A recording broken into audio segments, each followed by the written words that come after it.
अपनी पोजीशन वाज़े करो।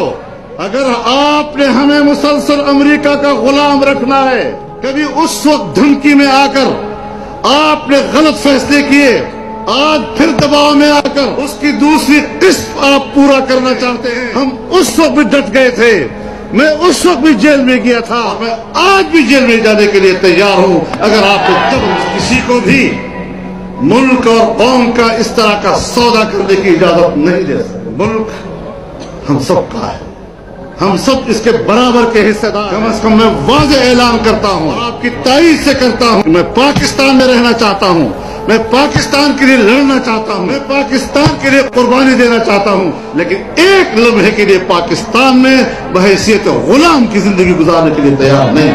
कराची आपका जल रहा है, बलूचिस्तान आपका जल रहा है, आपका पख्तूनख्वा जल रहा है, खून है, कुछ तो खून हर तरफ है, और हम कह रहे हैं कि नाटो ना हो, उनकी सप्लाई लाइन होनी चाहिए, उनकी एजेंसियों को पाकिस्तान में काम करने की इजाजत होनी चाहिए। इस तरह की सोच अगर है तो ये गुलामाना सोच। संभल के कदम उठाओ, संभल के चलो। अब हालात उस तरफ जा रहे हैं, एहसास महरूमी के खात्मे का लफ्ज काफी नहीं होगा, फिर एहसास गुलामी को खत्म करना होगा। बर्मा के अंदर जो वाकयात रूनुमा हो रहे हैं, सबसे मस नहीं हो रहा है। इंसानी हुकूक की तमाम तंजीमें गुम हो चुकी हैं। हमारा पार्लियामेंट खामोश है, हमारी मीडिया भी खामोश है, मुकम्मल एक सुकूत छाया हुआ है। आज हमें बताएं, हमारे जिस्म पर जू तक नहीं रेंगती, हमें एहसास ही नहीं हो रहा कि कुर्रे अर्ज़ पर एक ऐसा मुल्क भी है जहां के मुसलमान के साथ वहां की हुकूमत क्या कुछ नहीं कर रही। हमारी पार्लियामेंट उससे नोटिस ले, हमारी गवर्नमेंट उससे नोटिस ले, हमारी वजारत खारजा उससे नोटिस ले, हमारी मीडिया उससे नोटिस ले, और इस पर हम अपना फर्ज पूरा करें। क्यों इंसानियत का इतना कत्लेआम हो रहा है? इसलिए कि मुसलमान है। शायद कि उतर जाए तेरे दिल में मेरी बात। आज शाम का एक एक बच्चा गैर महफूज होता क्या शहर है कि आज इंसानियत वहां के खून में गौतज़न है। इस्लामी दुनिया मुनक़सिम है, बेहिस हो चुकी है। इस्लामी दुनिया के हुक्मरान अपने इक़्तिदार के नशे में, कुछ पता नहीं कि इस्लामी दुनिया के उन इलाकों के मुसलमानों पर, उनके बच्चों पर, उनकी माओ बहनों पर, उनके बूढ़ों पर, बुजुर्गों पर क्या गुजर रही है, और किस तरह एक आन में और एक लम्हे में शहर का शहर उजड़ जाता है और लाशों का ढेर बन जाता है। आज हम इस बात को पूरी दुनिया तक पहुंचाएं, शाम में जुल्म बंद कर दिया जाए। देते रहे, लेकिन साहब खुदा के लिए मख्फी अवामिल और असली हकायक को का इदराक करके मसले के हल की कोशिश करें। और अपने हाउस पर खड़े होकर आपकी खिदमत में भी कहना चाहता हूं और हुक्मरानों को भी कहना चाहता हूं कि वजीरिस्तान और तमाम कबायली इलाके में क़याम अमन के लिए जो हमसे तलब किया जाए, जो हमसे ताउन मांगा जाए, हम मुकम्मल ताउन करने के लिए तैयार हैं। पाकिस्तान के जोग्राफिये में हम असलहे की सियासत नहीं देखना चाहते। हम यहाँ पर एक जमहूरी सियासत की बात करते हैं, अवामी सियासत की बात करते हैं, असलहे की सियासत की बात करते ही नहीं। लेकिन इसको ऐसा नहीं रोका जा सकता कि आप हमले करें और पूरी मीरली पर हमले करें, पूरी मीरानशाह पे हमले करें। जो इलाके खाली हो चुके हैं लोगों से, एक एक आदमी घर के रखवाली के लिए वहां खड़ा है, उस गांव पर आप बमबारी करें और फिर कहें हमने शरपसंदों को हलाक कर दिया। 2-2 और 3-3 साल के बच्चे उसमें शहीद हुए, वो भी शरपसंदों की लिस्ट में। खवातीन शहीद हुई हैं, वो भी शरपसंदों की लिस्ट में आ गई। जो दुकानों में लोग बैठे हुए थे, जो होटलों में थे, वहां पर बमबारियां की गई। और इस वक्त भी वजीरिस्तान पर अमरीकी गनशिप हेलीकॉप्टर फिर रहे हैं। हमारी टेरिटरी में गैर मुल्की हेलीकॉप्टरों का फिरना, क्या वजारत दाखिला को और हमारी हुकूमत को यह एहसास नहीं हो रहा कि हमारे फिर कहते हैं साहब हमने गैर मुल्कियों के खिलाफ कार्रवाई की है, गैर मुल्कियों के खिलाफ कार्रवाई की है। मैं चैलेंज करता हूं वजीर दाखिला से, आज हाउस में दिखाएं किसी एक गैर मुल्की की निशानदेही कर दे जो इस ऑपरेशन में उन्होंने कत्ल किया हो। क्या बातें की जा रही हैं? अवाम को कत्ल किया जा रहा है और हम शरपसंदों के खिलाफ लड़ रहे हैं। अवाम को कत्ल किया जा रहा है और हम गैर मुल्कियों के खिलाफ। ये वही जंग है जनाब वाला जिस तरह अमेरिका कहता है कि मेरी मुसलमानों से लड़ाई नहीं है, हम सिर्फ दहशतगर्दों से जंग लड़ना चाहते हैं हम।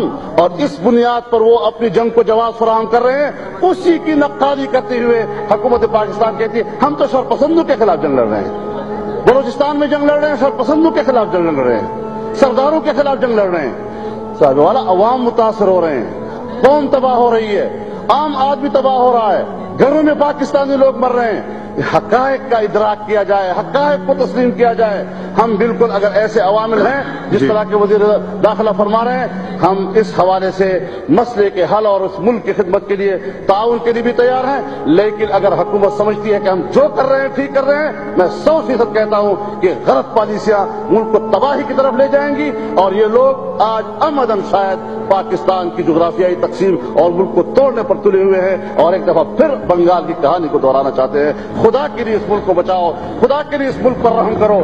وزیر داخلہ اگر آپ میں کوئی ہمت ہے تو ملک پر رحم کر لو, قبائل پہ رحم کر لو, بلوچوں پہ رحم کر لو, قوم کو بچا لو.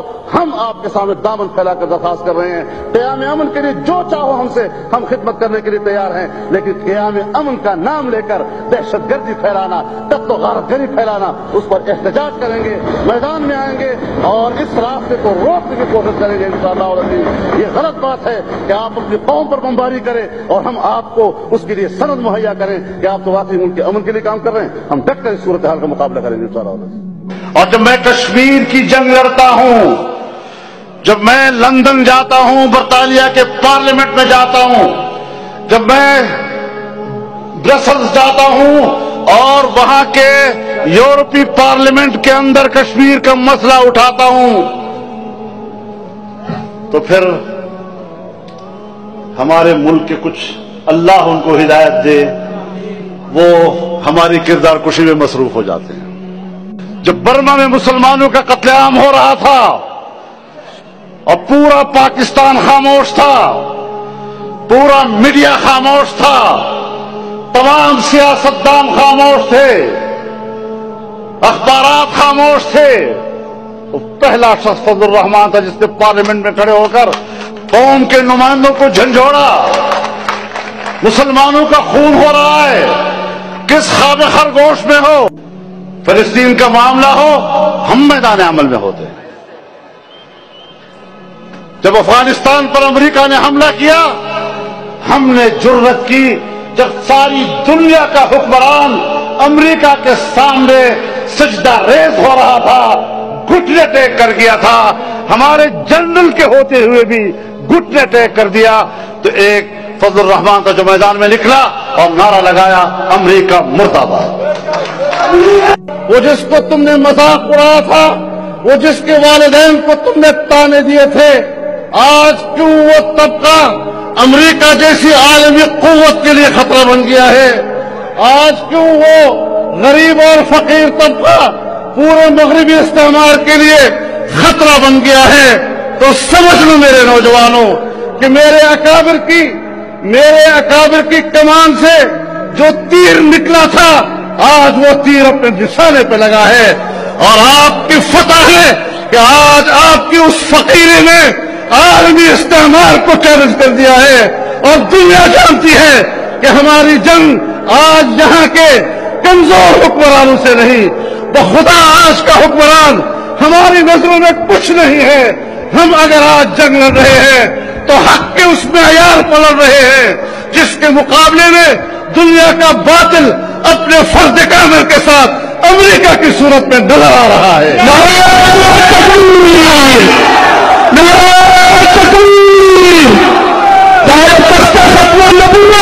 ہمارے ولولے کو دیکھ کر دشمن پریشان ہے, خدا کا شکر ہے قائد ہمارا فضل الرحمن ہے. ابھی امید باقی ہے, ابھی